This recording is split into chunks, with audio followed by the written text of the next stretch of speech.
Hello, everyone, and welcome to One Control Port Podcast, episode 276. I'm Benjamin Yoder, here today to talk to you about video games of the Tokyo Game Show variety. It's a Tokyo Game Show Onslaught week this week. Is gonna be all Tokyo Game Show news for the most part. So look forward to that. And saying that though, I don't want to make you think that like, oh, we're just gonna touch on the biggest news stories. I think if you listen to this podcast, you know what's valuable for us here is not necessarily valuable, like the same level of value that would be things talked on the other show. So, Nintendo Direct and the State of Play are kind of the two big things that happened, and there's some big announcements in there, like, Breath of the Wild 2 or Tears of the Kingdom or something like that, getting a name and release date. Like, we don't really have to talk about that here. There are some bigger titles I will talk about if I feel like I have something to say about, so I will do that. So we might touch on some of these things, but largely I want to focus on things relevant to us and more obscure stuff if I found like there's something worth talking about as well. So anyways, but before we get into Tokyo Game Show stuff here, I just want to touch on one thing from last week. Undarkness. This is that Persona composer's new independent game that is like a kind of cover-based RPG.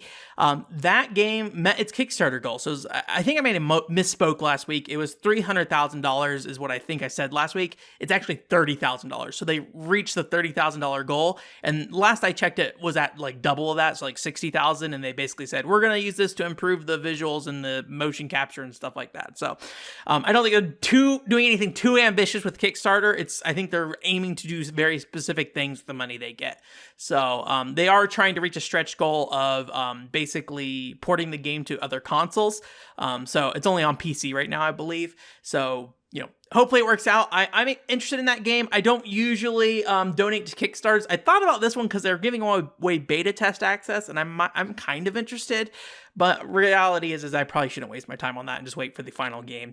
Shenmue 3 was the only game I used to say that I would kickstart, and then when Kickstarter happened, the Shenmue 3 Kickstarter happened, I never actually kickstarted it for various reasons. I have complex feelings about Kickstarter, I think, but that's not Tokyo Game Show talk, though. So let's get into that Tokyo Game Show talk.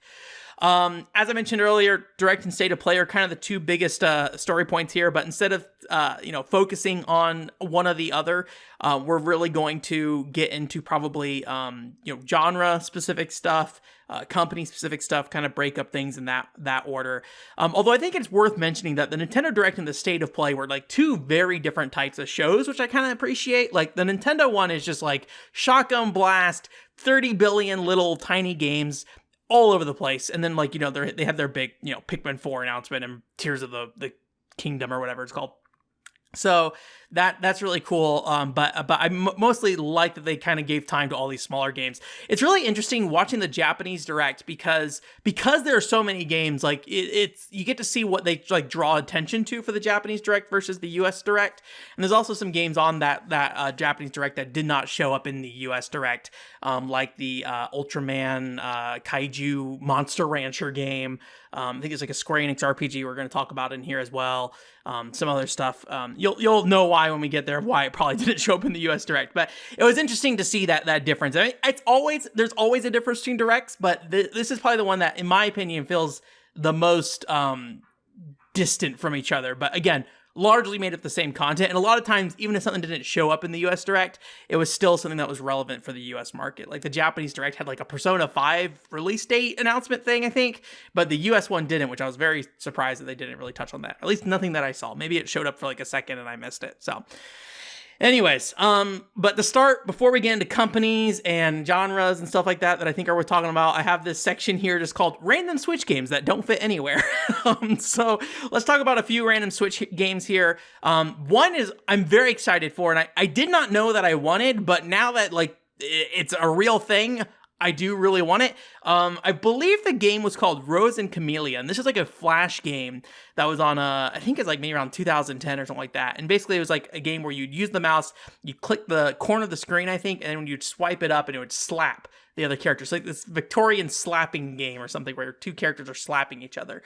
And so they're bringing that to the Switch, and I was like, this is something I did not know that I wanted, but the fact that you use the Joy-Con to swipe and slap people, I think is really exciting. So I'm really looking forward to that. They didn't have a release date as far as I could tell. I was looking at the Nintendo Everything article for this, And they did not say if it's going to come to the West yet, although apparently there is a mobile a version of it that came out in the West as well. So, but it was a different publisher. It's not Playism. So I get the feeling this will come over, but even if it doesn't, honestly, I'm probably okay just buying this as is, importing it, and just playing it that way. But I'll definitely buy it in English if there's an English version of it. But yeah, I love games that use motion controls in interesting ways, and obviously this is tacking on top of an old Flash game, but the connection is just so obvious. It's kind of neat. Honestly, this feels like something that could have been done on like WiiWare or something like that. So the second title I want to talk about is the Toho Castlevania game that is coming to Switch. The first one came out, I think it came out, or recently came out, or should be coming out by the end of this year. One of those two.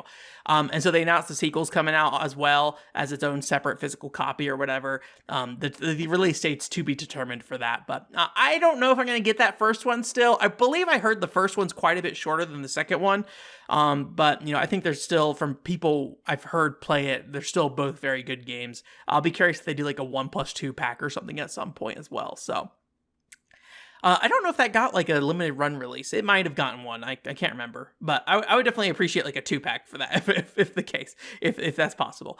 And this one I was also very excited about, although it's not anything particularly new, but it's the context of what like an engine is used for that's just really cool.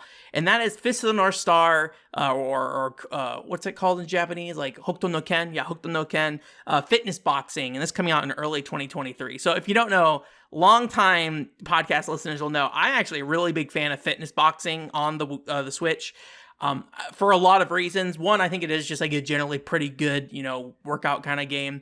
As somebody who's not a workout expert, I just think it's a fun one. And what really jumped out to me about that original game was the focus on characters in that game, which I really liked. I mean, it wasn't anything crazy, but I liked that you had all these different instructors. You can dress them up and they'll have different voice actors, things like that. So I really liked that. And I never picked up the second one because I felt like I didn't spend enough time with that original game.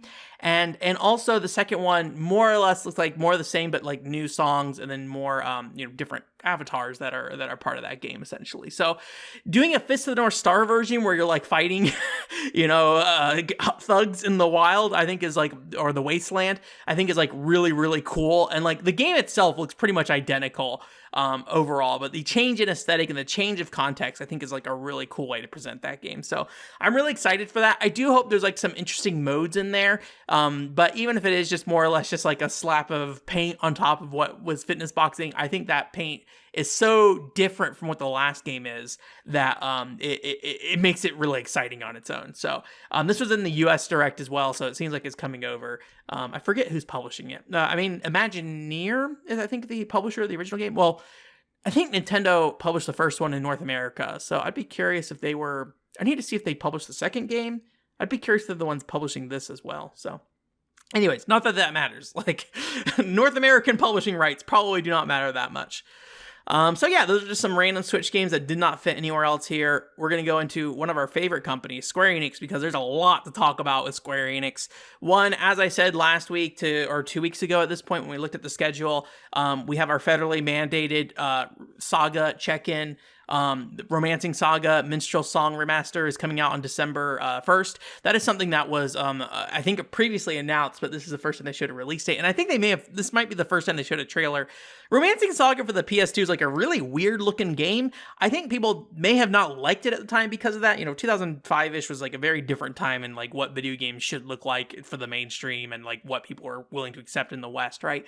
But I think it looks really good. I need to look at like the PS2 version versus this version of the game that's like, HD remastered. I think it's coming to PC. I think it's pretty much coming into everything except for Xbox, if I recall correctly, but I don't remember 100% sure on that, but it is on multiple platforms. I know that.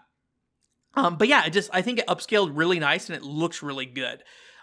So yeah, I personally still have not played a Saga game, so at some point I will play a Saga game, but I just thought I would mention that because I promised that if there was a Saga update, we would bring it in.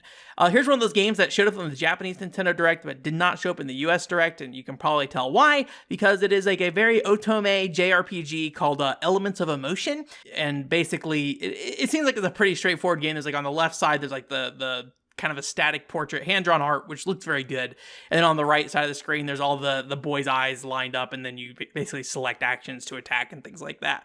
They didn't show much gameplay in the trailer at the very least. I don't know if there's other gameplay floating out there, but the animations, or actually, I don't think there were any animations in battle that they showed. So I'm really curious if there are significant animations, or if it's more like a first-person RPG where, like, you know, basically if you slice, like, it just shows a slice that happens on screen. I don't think I saw any element of like 3D models with that, but what's interesting about this game, though, is that it's launching on Switch, iOS, and Android. And I feel like it's pretty rare that we see a game that launches on all three of those platforms at once. I feel like it usually is like a game comes out for iOS and Android, and then it gets brought over to the Switch. So I thought that was like something that was like kind of unique. But yeah, I mean, assuming this is going to be like a free-to-play thing probably, and then, you know, all the men after the first 4 you have to pay for. So it's got a nice look to it. I will probably never play this, and I imagine it's probably not going to get localized. I could be wrong. Maybe it'll get localized, but you know, I don't. I feel like these bigger companies often end up ignoring these types of games. I think it's only really the smaller ones that seem to really focus on like an Axis or something like that. So that's coming out in 2023 for that. We did get a Dragon Quest Infinity Strash check-in. I've been waiting for this. You know, this game was announced in 2020. I still really like the arcade game, the one that was made by the Style Savvy developers. Well, I like the look of it, I should say. I have not played it. If I were to go to Japan today, that arcade game would be the one I would play. The Dragon Quest Adventures of Dai. I forget what it's called. Crossblade. That might be the mobile one. There are 3 games in this Infinity or Adventures of Dai licensing deal, because if you don't know, Dragon Quest the Adventures of Dai is like a old Dragon Quest manga that was adapted into like an anime, and then it got revived recently in a very like retro style aesthetic, so these games kind of fit in with there. But those last 2 games came out like in 2020 and 2021. This game has been straggling. So they said that it's going to be a worldwide release, but they did not give a date yet, so that's always, you know, promising. We can get the Dragon Quest Infinity Strash game, but not the Dragon Quest X offline game, apparently. It's coming out on everything but Xbox. But yeah, it looks, I think, pretty good overall. I think they really cleaned up the visuals quite a bit. I mean, we haven't seen it like a ton in recent years. I think they've only shown it off. I think this is the 3rd time they showed the game off. That original time they showed the game off, it looked like a very different game. I used to think it was an isometric game, but in going back and looking at that trailer, it kind of like pans the camera up and down, but it almost feels like Gauntlet, and like everything kind of feels like a diorama in some ways. It looked very budget, though, for sure. And this looks more like a traditional third-person action game. I'm still kind of crossing my fingers and hoping it's multiplayer, though. There are at least 4 characters in that trailer that they show in combat, and they seem to be fighting alongside you. So if there is any multiplayer content, I'd be really happy for that. However, I know this game's been struggling along, so unfortunately, I would not be surprised if something like that got cut for time or something like that. So we'll see. They haven't said anything, or they haven't showed any kind of thing that seemed to imply that the multiplayer would be a thing yet. So, but I'm just personal Dragon Quest Infinity Strash fan fiction over here, multiplayer. So this is not really a Square Enix announcement, although it might be like my favorite announcement of the show. It is technically an announcement, but it wasn't like Square Enix was on stage showing this off. Babylon's Fall. It had a rough go. It had a rough start, right? It came out, people were angry. I question the anger of those people as somebody who enjoyed Chocobo GP, despite what everyone was saying, and I don't really fully agree with people's arguments about that game.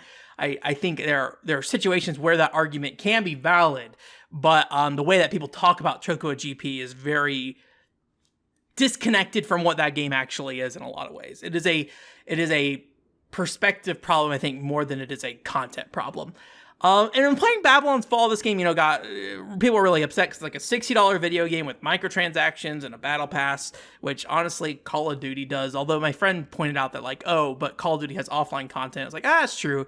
But then there's like Black Ops 4 and that didn't have offline content. So like there's even been, I think, situations with Call of Duty where there is just like $60 video game microtransactions. Also, please battle pass us. Not that like Activision is like the most like revered developer, but there's situations like this happened before.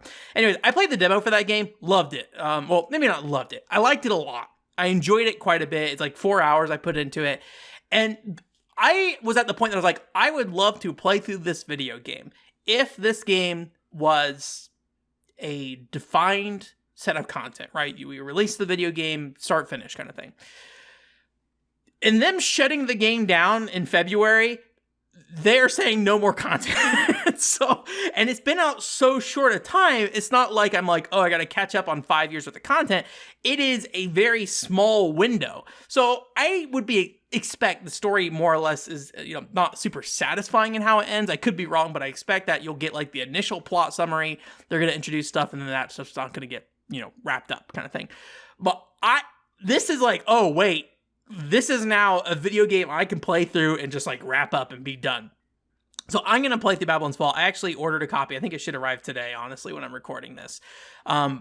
And we're going to play through Babylon's Fall. But you're on this journey of my life with me, I guess. So I'm very excited for this. This is maybe like the biggest announcement for me. And I'm like, oh, I finally have mental permission for myself to play this video game. So I'm really crossing my fingers that I'm able to set the time aside to make that work. And I think I will really try hard to make that work, honestly.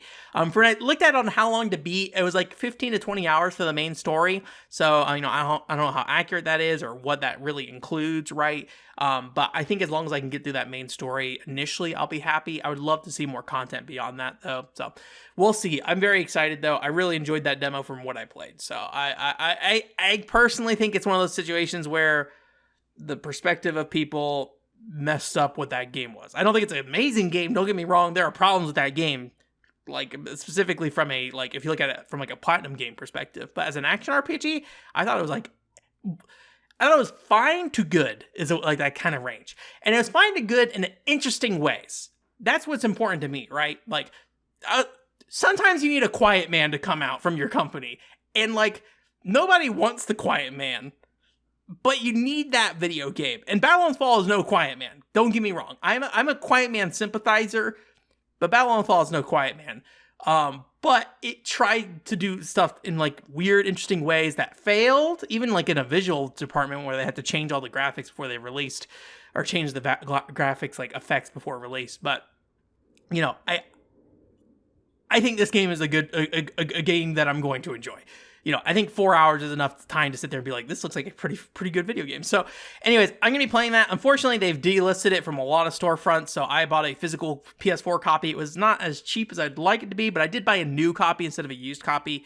But digitally, they removed it from Steam later that day that they announced it. So rest in peace. Although I would be surprised if you like if you wanted to get it on Steam. I'm not saying this works, but if you go to like one of those shady sites like Green Man Gaming or whatever, you might be able to get like a key from there and like still register it on Steam if you are really interested with the PC version. Although you could also see if you could pirate it or something. But I don't know what the current like state of pirating PC games is like. So I don't know. Don't ask me those questions. I don't know anything about it. I'm very excited about that. So I know it's like a sad thing to be like, this game is shutting down, so I'm excited. But like, I think it's just more representative of my life and being like, I cannot stick with your game that's going to go on forever. I just started up Phantasy Star Online New Genesis and I'm like, when do I stop? Like what is my goal here? And I do not have a goal because there's no like necessarily end to that game. So I'm just like, I kind of don't have a ton of motivation to push through it in some ways. So we'll see. I'm giving it a go. We'll find out if it happens. I have a feeling I'll fall off at some point, but that's just me knowing how I previously have handled these situations with games like Final Fantasy XIV. So Various Daylife is coming back. I was not aware that this game disappeared. So if you don't know, Various Daylife was this game that is in the Bravely Default kind of style, of at least aesthetically. And I think it kind of falls within that universe. I don't know the Bravely Default lore, but there are connections, I believe. And this was a mobile game that came out on Apple Arcade exclusively. Apparently, I think it was like 1 or 2 years ago, that game, maybe just like it last year, maybe earlier this year. I don't remember the date. But anyways, doesn't really matter when. That game apparently just got delisted from Apple Arcade. And like, as far as I can tell, you cannot play that game anymore. So it was kind of interesting to see it resurface on the Switch. And I think it might also be coming to PS4 later as well. So that was really fascinating. It was kind of interesting to see because like, I was like, well, there's that other game that came out, Little Noah. This is not Square Enix, it's Cyber Connect, I believe, or not Cyber Connect. Who's that company? Grand Blue people? I don't know. They put out a game called Little Noah for mobile years and years ago. And then they like randomly put out Little Noah on like PS4 and Switch as well. But it's like a completely different game in that situation.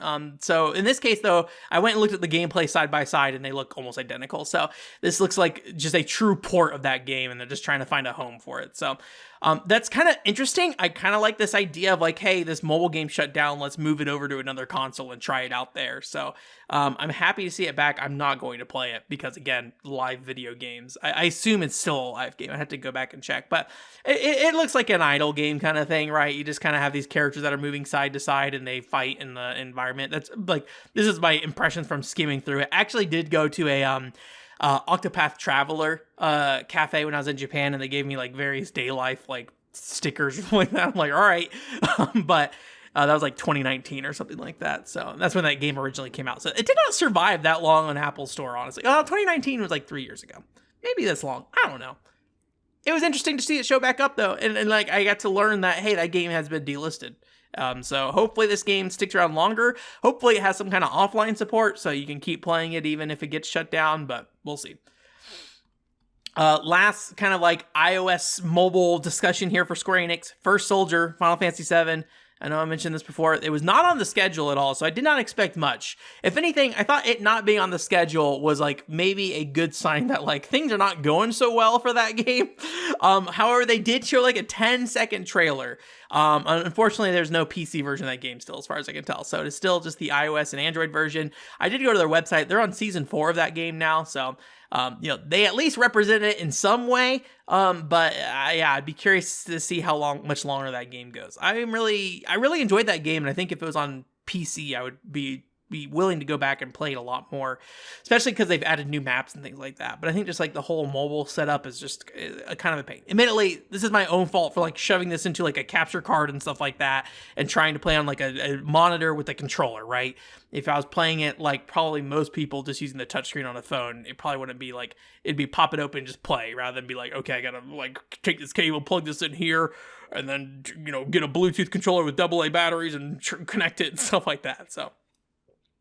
And I don't know if this was part of the Tokyo Game Show announcement. I think they may have been selling some merchandise possibly related to it.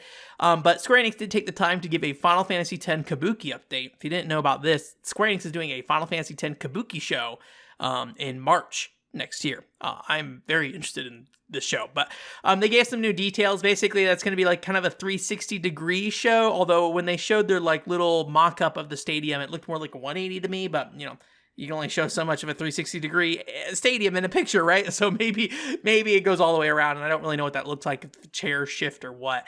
But and it basically, yeah, it showed off kind of that the stage show mock-up, and it's very like, I don't remember what that town's called. At the beginning of Final Fantasy X, where he's playing Blitzball, they have that kind of like town set up. So it looks kind of neat. I am still, I don't think I will be able to go and see it, but if I do somehow end up in Japan in the time frame of March and April, I probably will make an effort. It is pretty pricey though.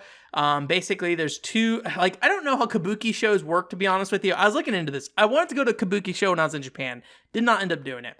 But there's like segments of Kabuki shows that they sell. So I think the intention is like, they're very long shows, so if you only want to see part 1 initially, then come back and see part 2 later, you can buy like separate tickets for different parts. So they have single tickets, which are between 11,000 yen and 18,000 yen, so probably like, around $100 to like $150 if we look at the right now yen conversion. However, that seems to be single part only, and the variation depends on what seats you want to get, basically. But you can get both parts for 19,800 yen or 32,000 yen as well. So that's closer to like, maybe like 180 to like $300 kind of thing, and that's for part 1 and part 2 together. So I think you save money if you get both parts at once and you stick to the whole thing. And I think you also might get like some bonus merchandise. I wasn't 100% sure what was going on there. Unfortunately, we're machine translating this, not seeing a lot of like Kabuki English information for Final Fantasy X out there. But I'm actually very excited for this. I really hope if I don't get to see it, they do some kind of like release, or at least like post a clip online. I'm really curious to see what that looks like. I don't know anything about Kabuki. I just know more traditional Kabuki. Most of what I know about Kabuki comes from the video game Kabuki Warriors for the Xbox. So, not exactly a Kabuki expert here. But I think it would be something I would be really interested in seeing. And the fact that it is Final Fantasy X might make it a little easier to follow. Although the Kabuki shows I was looking into, it seemed like they give you like a little pad that would give you like subtitles or something like that for it. So, and that's the end of the Square Enix Onslaught. Let's take a little break, little breather. Let's go into the Patreon segment. Hey, did you know for Patreon, you can get bonus content for $5 on the Patreon, $5 a month. You can get stuff like Kaminazo playthroughs, or you can also have like, I don't know what happened more recently. Article readings. There we go. There's like some No More Heroes ones coming up here soon. I did just get, I think I mentioned last week, I bought a little PVM. I'm sure I'll record something and post something like that on the Patreon at some point. I'll have to see when it falls on the timeline of things. I'm trying to plan further ahead, so it's not clear when this stuff comes out at times until I look. I'm like, oh, this is coming up next week. So, but Kaminazo playthrough and then article ratings are definitely in the future here. And then if you want something that's a little more like hands-on, I had the Buddy Mission Bun, cups unboxing, things like that. So the $5 level you can get, we have Henry Dagger who's contributing. We have Paul Daniel, Jillian, and Discreet all contributing. As I mentioned earlier, I'm currently working on things to try to better credit you guys. I don't know quite 100% sure where it's going to go. It's kind of a problem where like I'm planning ahead and exporting videos and scheduling them quite a bit ahead of time. So there might be a delay in when certain people show up in the Patreon. So I'm just trying to figure out what that looks like and the best way to do it. In a way to make it like kind of fun, right? I don't want to just, I don't know. I got to be careful because I don't want to make it like too intense of a workload to work on. And then, I also have to be careful. Like if it ever gets bigger, it might be troublesome to maintain. But while we only have 4 people, it's easy to kind of play around with things right now. So I think you'll see some of that stuff, sometime before the end of this year, I believe personally. If you are part of the Patreon though, you can also ask a Patreon question.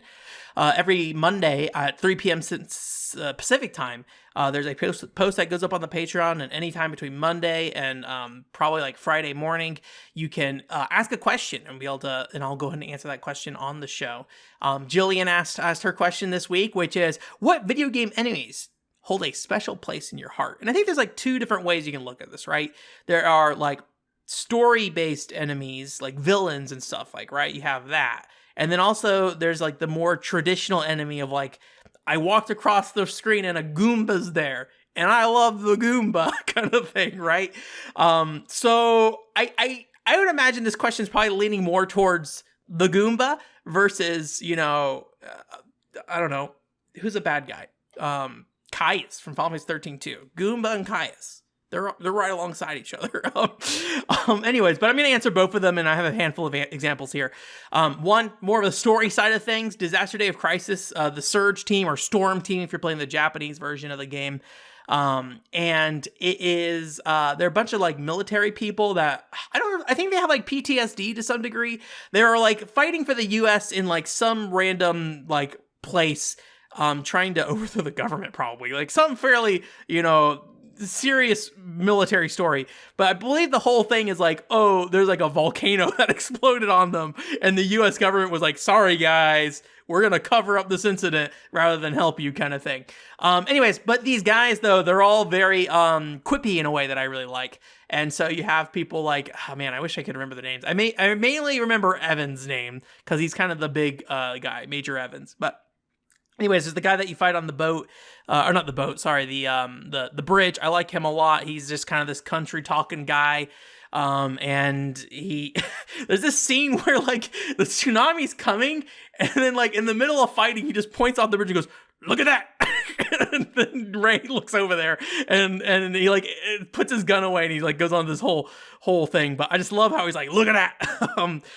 In my Disaster Day of Crisis voice acting comparison video, I actually show a lot of their dialogue off. So if you are interested in what happens with that, I would recommend that. I love the helicopter guy who in the US, the European version of the game, not the US version. He feels a lot more extreme in his delivery. He straps himself with the bomb and he's like, just like, immediately there's like waves crashing down and Ray like across the street from him. So he's like screaming. He's like, look at this. This is the bomb. if you shoot me, boom. Like, I don't know. I like those characters a lot. Let's see. We think a more like traditional enemy. We got the maids who like vacuum you up, and like I think it's Portrait of Ruin, Castlevania Portrait of Ruin. I believe you're playing Charlotte. They'll like move their little vacuum forward and then like catch it up in your skirt, and you like get stunned or whatever. I don't know if the same thing happens with Jonathan. I think he has a cape, so I think it happens to his cape. But I remember particularly with Charlotte for that.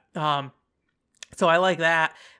There's the Chigos in Final Fantasy 11. I don't know if that's their real name. They might just like be called fleas from like a family perspective kind of thing. But the ones I remember most distinctly was Chigos, and those are in it's like the area right outside Urgon.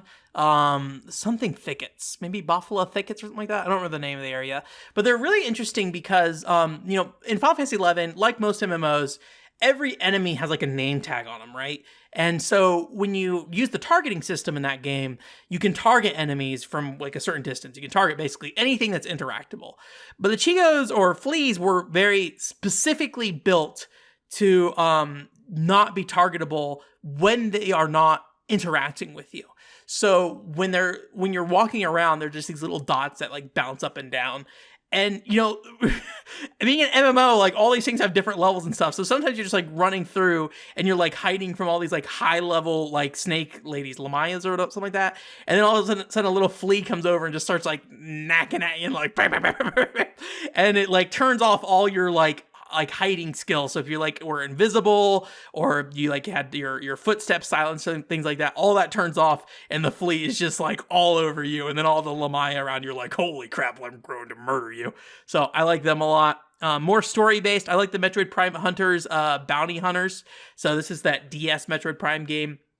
I like personally, I just think the kind of bounty hunter aspect of Metroid Prime Hunters is like the thing that really caught my eye with that game. And I think is what I still want more out of when it comes to the Metroid Prime games. Honestly, I like feeling like you have these other entities kind of moving around the world and doing things.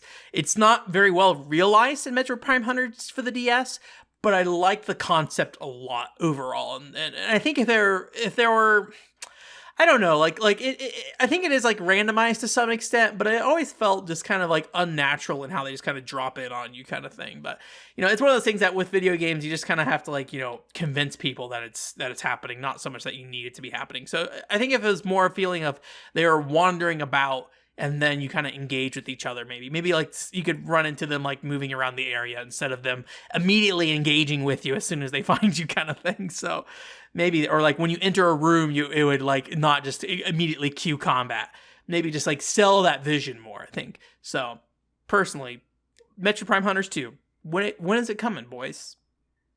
When's it coming? You boys over there, Retro Studios, what you making over there? And then the last one I want to talk about is probably more of a story thing, but they're not like a villain kind of thing. Team Innocent for the PCFX. There are these things called dream flies, I believe. You're gonna like, okay, they look like flies. No, they do not look like flies.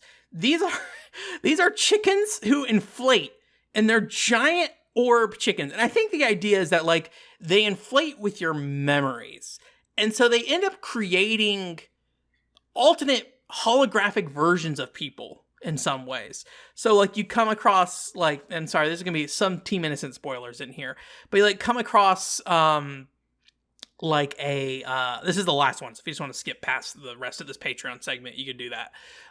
But anyway, so they you come across them and like there's a child version of Saki on the floor, and you can't see the Dreamfly initially. You have to like get something so you can actually see them. But you're like interacting with yourself as a kid and stuff, and then eventually you end up in a situation where you're like talking to your dad or something, and your dad is kind of the antagonist of that game, and so you're having this conversation with them.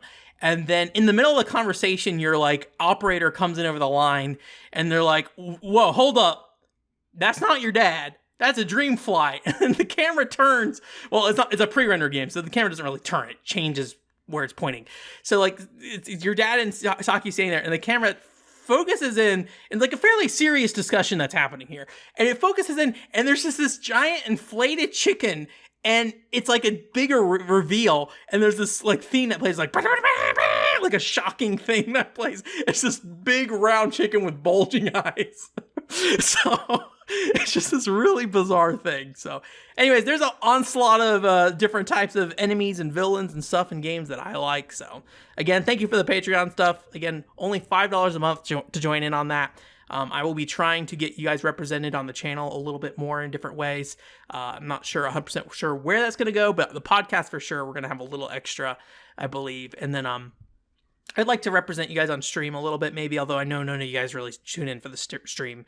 And then also maybe on videos as well, hopefully. Again, I just have to kind of figure out how I plan that out ahead of time. So, all right, we had our fun little Patreon break. How about golf? You guys like golf? There are 2 golf stories this week. I have not played any golf games anytime recently. I still have Super Swing Golf on the Wii, although I still call it Panya Golf all the time because I'm a dummy. But it's Super Swing Golf on the Wii. And I still need to play that, and I have not done that. So that is my current golf situation. But there are 2 golf announcements during this. One, pretty standard stuff. The Nintendo Switch sports game, they're adding in golf. They delayed, it's like DLC for the game, although I think it's a free update. And they originally were going to push it out earlier, but they're saying they pushed it back to holiday 2022. I need to go back and look. I thought that they said there were going to be new holes in this game, but in looking at the trailer, they say includes all Wii Sports golf holes or whatever it's called, which is the NES game, like NES golf holes.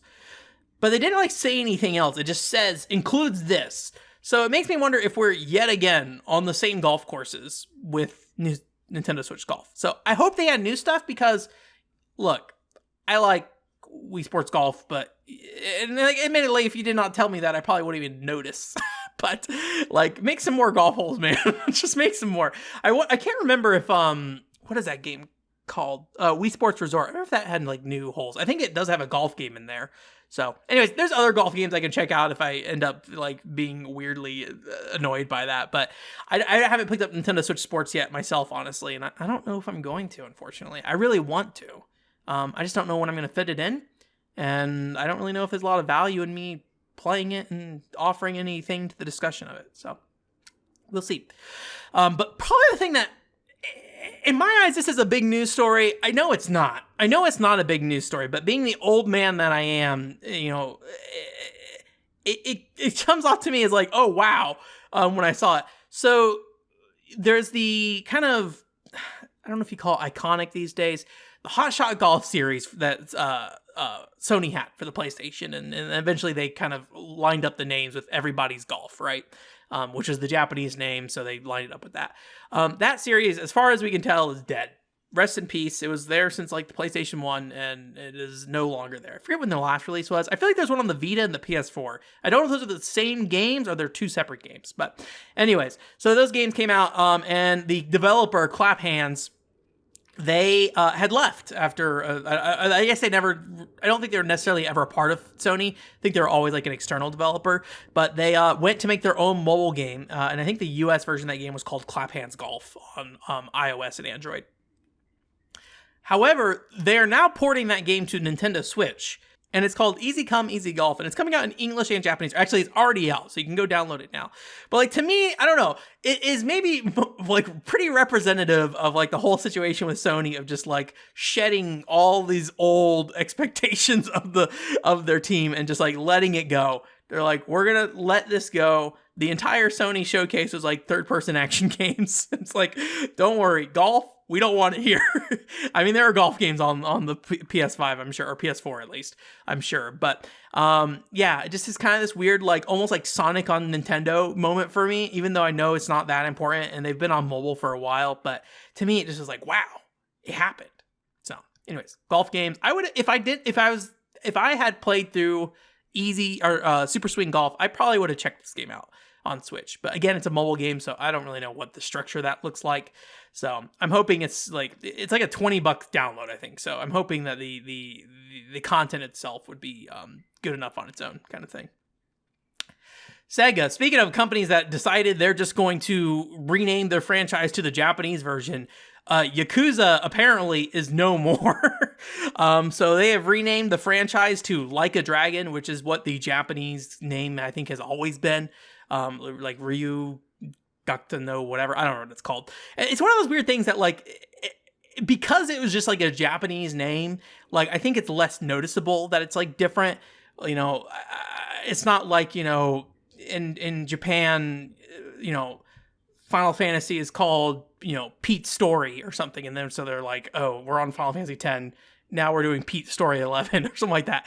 It's just like this kind of, you know, if you don't know Japanese, it's just kind of a mess of noises. And then it's like, oh yeah, the Yakuza game. So I think it's just one of those things I never really thought about. And so it makes sense that they're bringing in line, they're calling it Like a Dragon now, you know, because I don't know. I don't think all these games involve Yakuza. I mean, most of them do. Let's talk about the one that I don't know. I don't know when the Yakuza started, I guess is maybe my answer. And leading into that, they are announcing that Like a Dragon Ishin, I almost said Yakuza Ishin, the feudal Japan, kind of, I call all Japan feudal Japan, I will say, in my ignorance, but just that style of Japan. They're doing that kind of like old-timey Japan style. I don't know if Yakuza existed back then or what in any form, but, you know, this is a PS3 game that came out, I think maybe before Yakuza 3, I can't remember, but I was always really interested in this game. And I think today I'm maybe even more interested, largely because I've played Yakuza 1 and Yakuza 2 and Yakuza 3, 1 through 3. And I just don't think I care that much about Kamurocho anymore. I am just like, I've been through the city 3 times. And I think one of the most disappointing parts of Yakuza 3 was like when you go to Kamurocho. I'm like, I want to stay in Okinawa, man.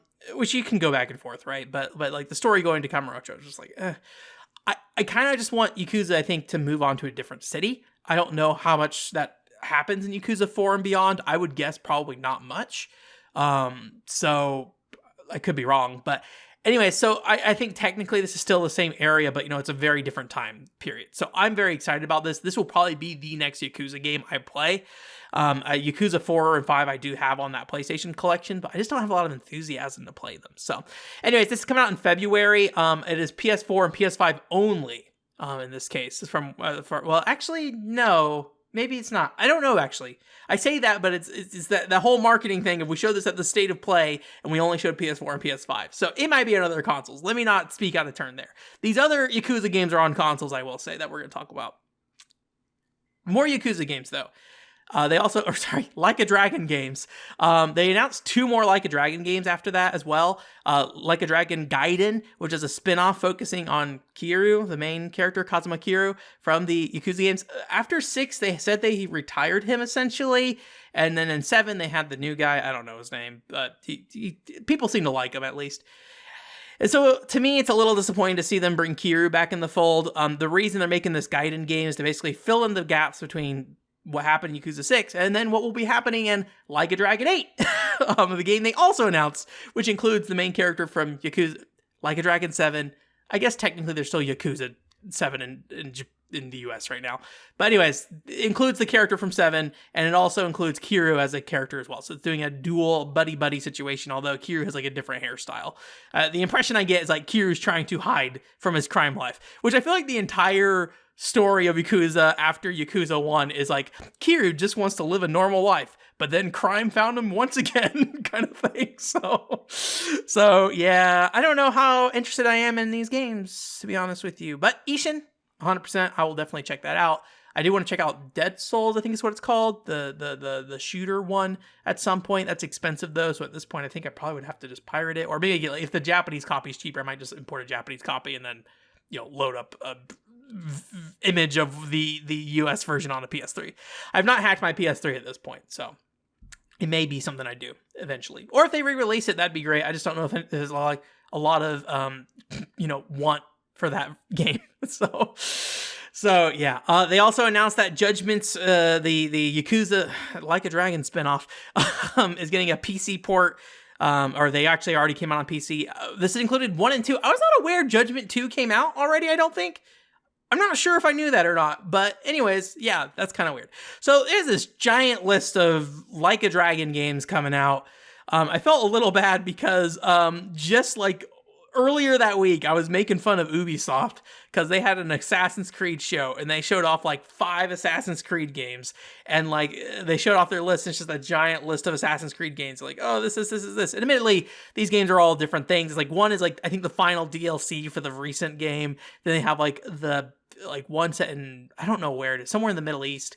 And then they have like a Japan-focused one that they announced, and then also like a mobile one focused in China, and like another one that they announced as well. It's just whole long range of Assassin's Creed logos. And I was just like, dang, they lean into Assassin's Creed, aren't they? And Sega's just like, please, we're Like a Dragon all day long. So I don't know if Sega announced anything else, honestly, at the show. So, but it has a lot of Like a Dragons. Very excited for Ishin. The rest of those games I probably will never play in my lifetime, unfortunately. I think I'm getting to the point that like what will probably happen with the mainline Yakuza series, I will play 4, and then how I go forward will probably be dependent on what happens in 4. That is probably what's going to happen. If I do not care for 4, I will really need to be sold on Yakuza 5 to keep pushing through that series. So we'll see though.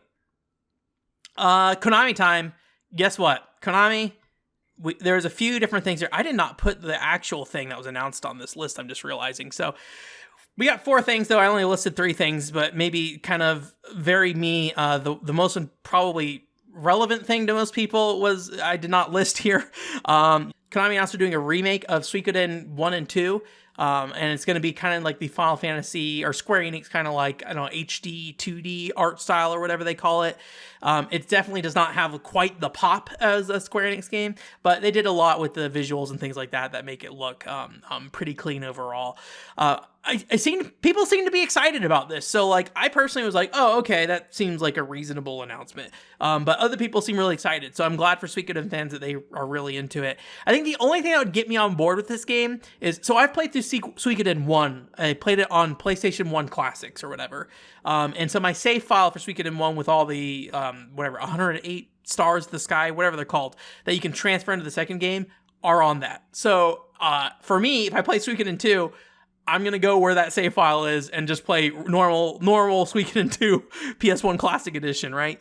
But if they do something where like you can just like auto turn on like a save file for this version of Suikoden 2 that's like, yeah, you did all the stuff in Suikoden 1, I might jump into it that way. That would be something that I think would sell me on this. But personally, I haven't had any real plans to get back into Suikoden.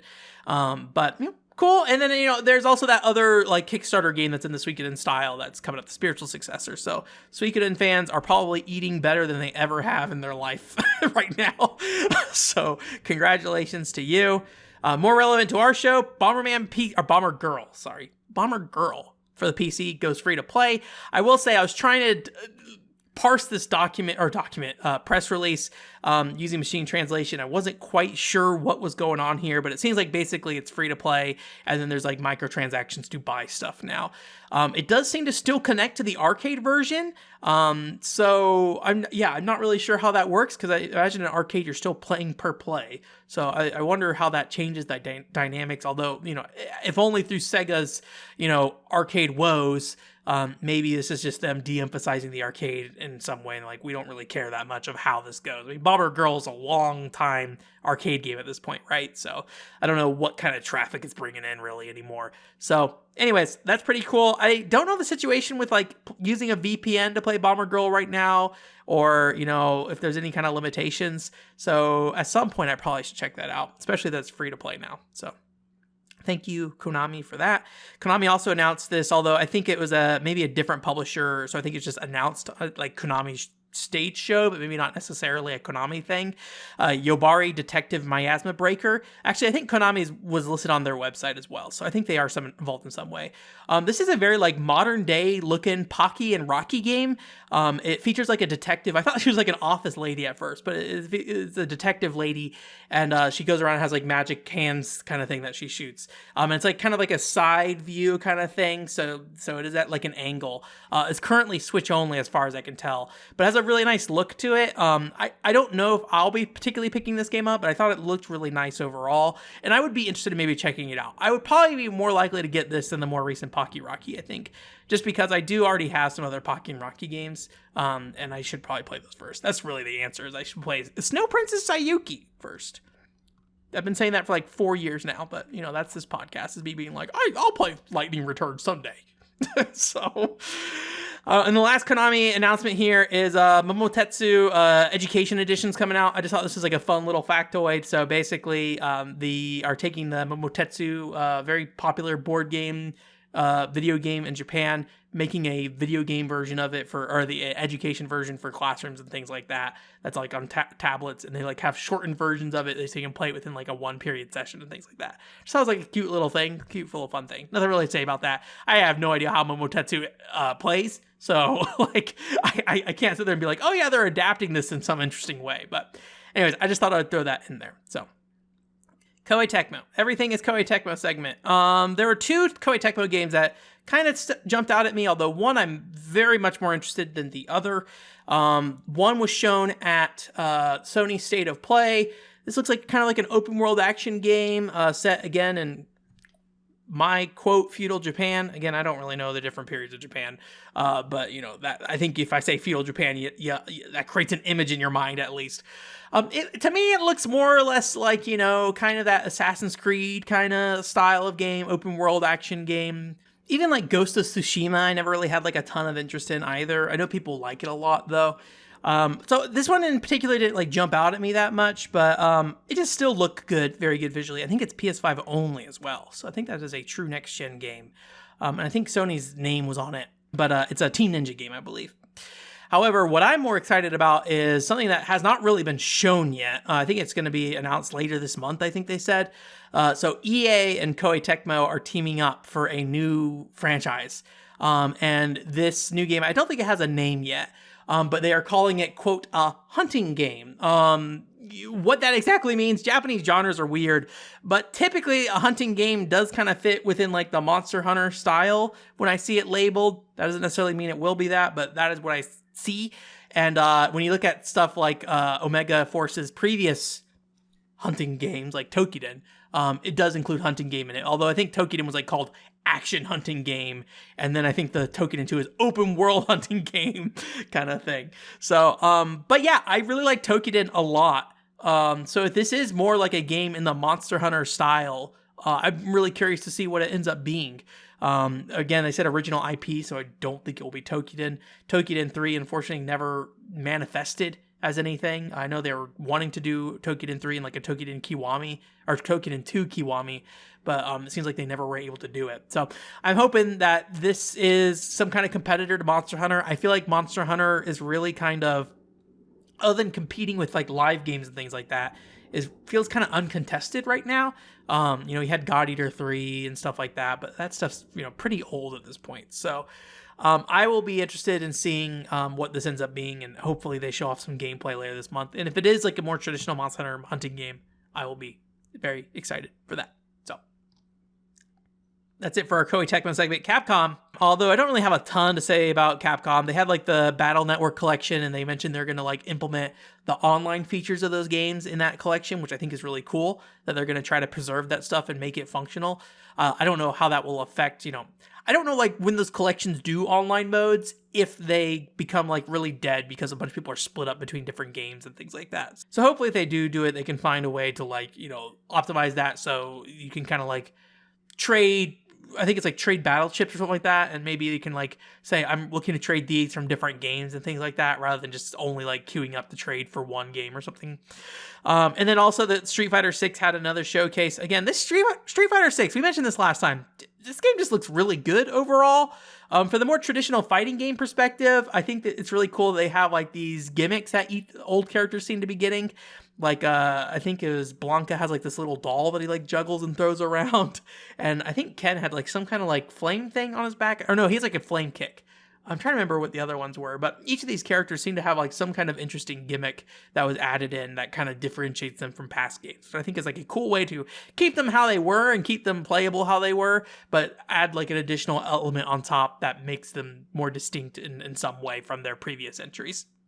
But what probably is most interesting to me is the fact that you can basically use the Street Fighter moves in the open world that they showed before to kind of navigate and like platform. So you use like a spinning bird kick to like cross a gap and things like that, or a character teleport, and like you can, you know, do Hadoukens to break things. So I'm really curious about that open world segment. They do have like a create a character that they showed off this time. I think this is the first time they've shown that. So it looks really good overall. I don't know if they have a release window for this or something. I hope my schedule is like clear enough that I can check that game out. I think I am interested in checking out Street Fighter 6. I doubt I will really get into the combat of it. But you know, we'll see what happens. There were like some more mini game battles, which I kind of was expecting that with the open world thing. I think they're technically part of a different mode, but I 100% expect that the mini game stuff is going to be implemented in the open world aspect in some way, personally. So anyways, that's it for our like genre specific, company specific news sweep. We have some other smaller news stories here though to wrap up real quick. One, Steam Deck, it got released in Japan like I think last month or something. And I think this is the first time they showed this off. So the company called Komodo, they're the ones actually distributing the Steam Deck in Japan. And they I don't know who made it. I would assume probably Komodo, but I don't know. They have like an official Steam Deck mascot now, which is like a little Steam Deck with a big head wearing like a yukata kind of thing, a male yukata, I don't know what it's called. So that was like really cute and really fun. They had that up on their website at their Tokyo Game Show booth and things like that, and they had little keychains with his head on it. So I like those cute little like Japanese mascot kind of things. I like the OS Town kind of things as well. That was like one of those things too. I think there's a video recently that like did a deep dive into those and who made them, and it was probably the company helping Microsoft more so than Microsoft itself who made them. There's a game called Kirameki Paradise. So these are the types of games I almost always ignore. The dress-up fashion mobile games, you know, Love Nikki, Shining Nikki, Alice Closet, things like that. There's a bunch of them. And most of the time when I look at them, they're largely the same thing. You dress up, you get a ranking. That's, you know, how things go. Personally, I played some Love Nikki. I think it's fine. I just personally like it when you mix dress-up elements into more game loops kind of thing in a way that's more interesting. That's probably why I like a Tokudoll so much and Happy Dance Collection, because they have more of an impact beyond just, you know, that initial fashion value. Although in the case of Happy Dance Collection, there's a fashion value in that game. So anyways, but point being, I kind of looked at this game and almost ignored it because it looks like very much like a Shiny Nikki. I don't even like the art style very much. It's like very kind of like super idealized, you know, characters with like these really crazy dresses, and they're all super pale with giant eyes, things like that. I personally just not really into the aesthetic of it. But what it did do that I thought was really interesting is they introduced like a room element to it, or maybe even more so than a room, because you could like go outside and you can walk your character around, like go around very like Sims like and customize your furniture and things like that. Is that enough to get me to play this game? Absolutely not. But it did make me like jump out at me. I was like, oh, here's like something you can do where you can like kind of navigate this world and do something that's just not like, you know, buying clothing and then using that for dress up battles and then having story segments kind of thing. So I will say I'm very ignorant of those games overall. So if you're like Ben, you're, you know, demeaning Love Nikki and Shining Nikki and what they do, or if other games have done this before in this space, I'm not saying I'm an expert here, but that was the thing that caught up to me because it was the first time I've seen something like that in a game like this. So that game's in the pre-registration period now. So if you do want to check it out, you can go pre-register. Again, I'll link the stream of which they showed it off at. I don't think they've announced like an English release date for it though, or English support yet. So, and the last story is following up on our usual X68000 Mini update, the tiny console that has not been confirmed to have anything in it, but probably has something in it, it being like a mini console. They announced that it is the X68000Z, and they basically said there's going to be more details on October 8th, and also you can pre-order on October 8th. So, like, not telling you what it is, but you'll be able to pre-order it on October 8th, whatever it ends up being. So, 4Gamer is still the one who seems to be majorly covering this, and I think they were listed as the one who is going to get the details initially, based off the post that I was looking at. So I get the impression that they are in cahoots with I think Zuiki is their name. I mean, for a long time Zuiki's been like retweeting like 4Gamer speculation about it, so it feels more like advertorial than it does editorial kind of thing. But I'm interested in what it is, and if it's not crazy to pre-order, then maybe I would consider it depending on the price.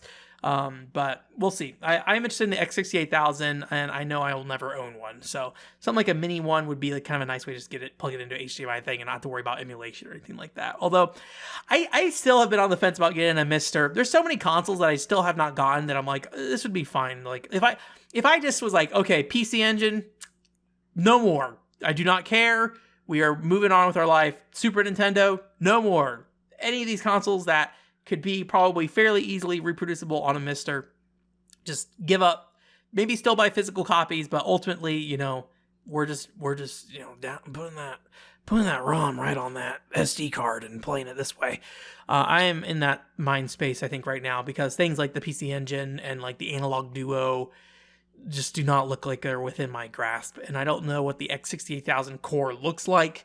If it would be a place that I could try to do something like that. But I would imagine somebody probably looked at it and said, yes, we should do this. I mean, it's a popular Japanese PC. So there's even PC98 cores on there, I believe. So anyways, that's it for the Tokyo Game Show Onslaught. And that is the it for this show. Thank you so much for coming.